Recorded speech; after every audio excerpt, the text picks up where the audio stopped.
Hey guys! Welcome back to my channel. Today's video is going to be different from the rest of my vids lately. And before I decided to film this video, I just want you all know that I'm finally back here in Miami.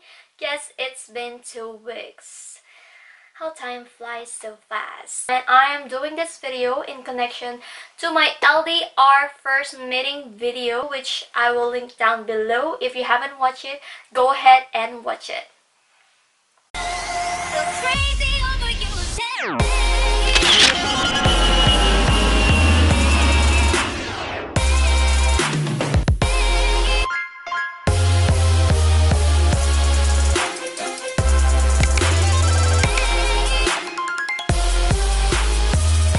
I have been thinking now, what if I make a new segment or a new content here in my YouTube channel? Since my YouTube is composed of varieties of vlogs, like makeup vlogs, challenges, pranks, travel vlogs, or whatever kind it is.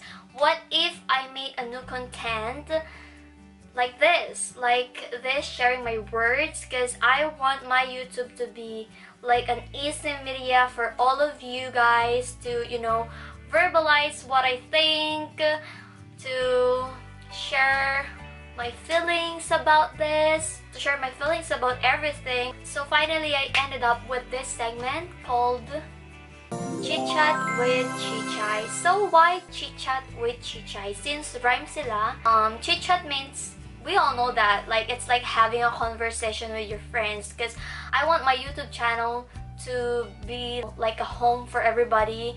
I want you all guys to feel that we're all friends here.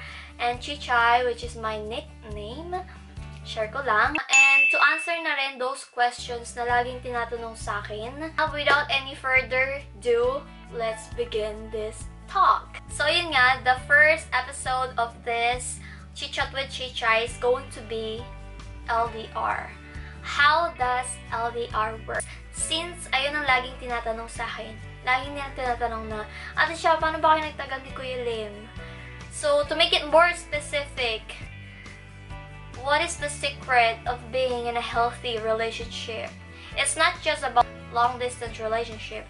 It's all about, in general, being committed with someone. So, paano nga ba yun? Honestly, wala naman secret sa kahit anong relasyon. Walang recipe. Yeah, sometimes we considered na yung mga sinasabi natin is, ayun nga yung recipe or yung tips kung paano magtagal sa isang relasyon. But to be honest with you guys, it's all about the two of you on how you work your relationship. Sabi nga nila, relationship that work are the ones that you really work on. So, it only means na hindi lang yung isa yung mag-work or mag-effort sa relationship.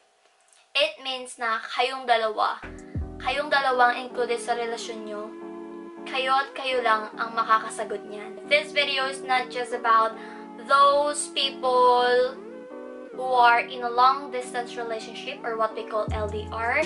This is also dedicated to those people who are taken or who are committed to someone. Or yung mga taong committed na pwedeng makarelate sa video na ito, this video is for you guys. Maituturing nyo rin naman na LDR kayo kung hindi naman kayo legally na nagsasama sa isang bubong. Or if you're still under your parents' roof. Isipin nyo, for example, taga Pampanga ka. Siya taga Marinduque. So, LDR na rin yun, right? Except na lang kung kapitbahay mo siya. If that makes sense. Knowing that your special someone is thousands of miles away from you. Which is mahirap talaga. Yung gusto mo siyang makasama, yung gusto mong one text away lang, nandiyan na siya sa tabi mo. Yung gusto mo siyang mahawakan pero hindi mo magawa. Yung gusto mo siyang makita pero hanggang sa Skype or video call lang kayo. Yung gusto mo siyang makasama pero mahirap. Kahit gaano pa ka gusto siyang makasama, hindi nyo rin magawa since ang mahal ng plane ticket. So, ano nga ba ang mga way namin, kaming mga committed sa long-distance relationship sa ganitong klase ng relasyon?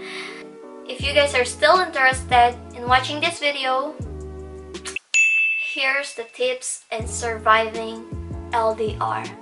How does LDR works? matter most. LDR works when there is communication. Yung tipong sa simpleng tawag mo lang, sa simpleng chat or text mo lang, masaya na yung partner mo. Kung nasaan ka man, simpleng kamustahan lang, okay na yon.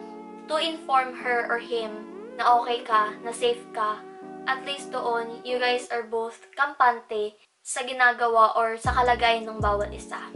Learn to make time to communicate to your partner kasi yun yung importanteng part ng relasyon, communication. How do you work communication when you don't have time to each other? LDR works when there is time. There is no such thing na busy kasi ako eh. Learn to prioritize things. Kung priority mo yung isang tao, gagawa at gagawa ka ng paraan para na magkausap kayo. Hindi sa lahat ng oras, may chance kayo na makapag-usap sa sarili nyo. Especially if you guys are in a long distance relationship. Mahirap talagang kumuha ng same available time. Yung same kayo ng availability. Sobrang hirap. Since malayo nga kayo sa isa't isa, yung gabi sa kanila, umaga sa inyo, try to prioritize things. Try to manage things. Para mag-usap kayo na, oh ito, mga ganyang oras, call ako sa'yo. Or mag-video call tayo. It's not about the long duration of calls. It's about having time to each other kahit mga 5 minutes or 10 minutes man yan. At least nakita niyo siya or naka-text or naka-chat mo siya. Okay na yun. May time ka nga. Nag-e-effort ka bang magkausap kayo? LDR works when there is effort. Effort is not just about surprises. Effort is something about sacrificing. Yung mag-sacrifice ka na kahit di ka na maligo. Yung mag-sacrifice ka na kahit gabing-gabi na or antok ka na, makausap mo lang siya, madinig mo lang yung boses niya, okay ka na.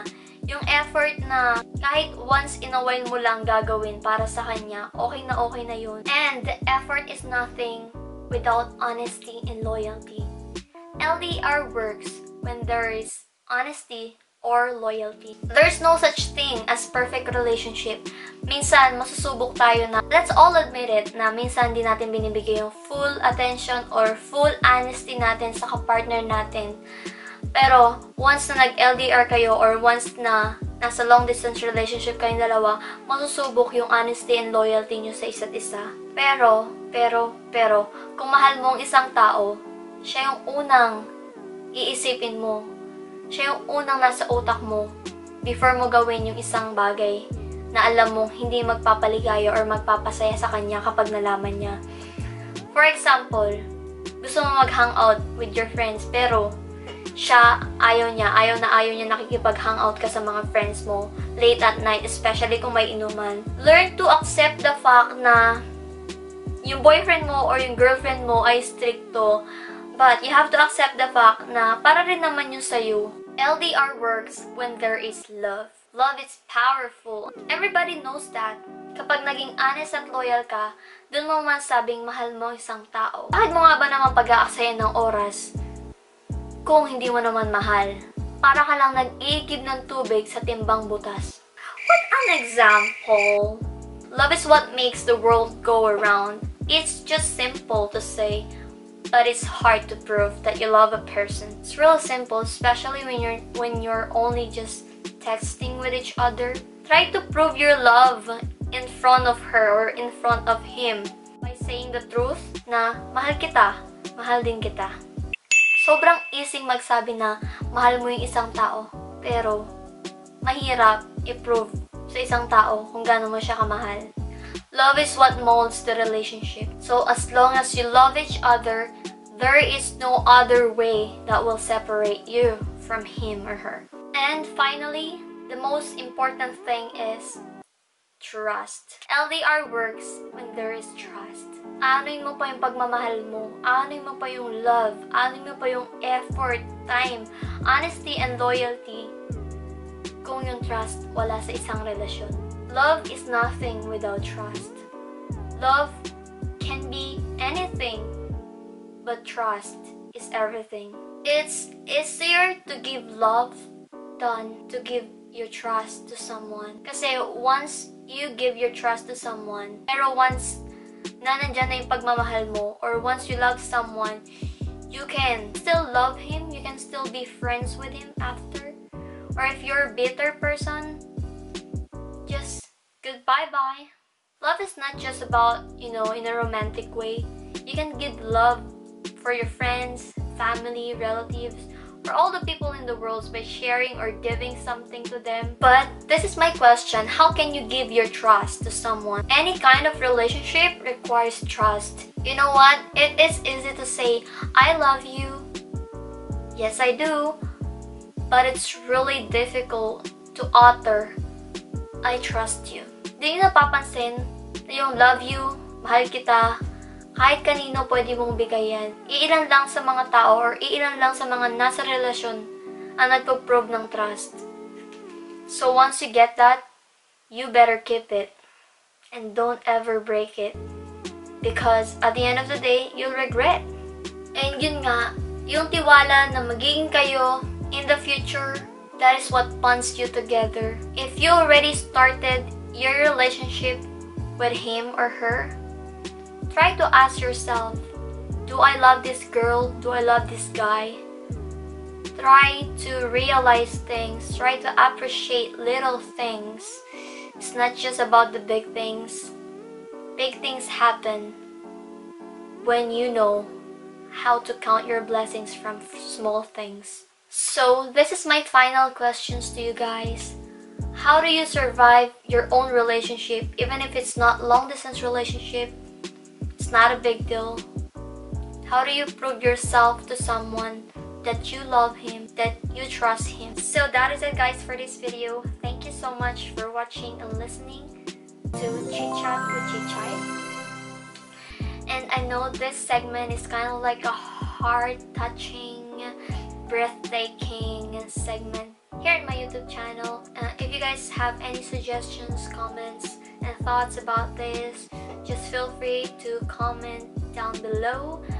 And yeah, I'll see you guys on my next episodes here at Chit Chat with Chichay. Bye!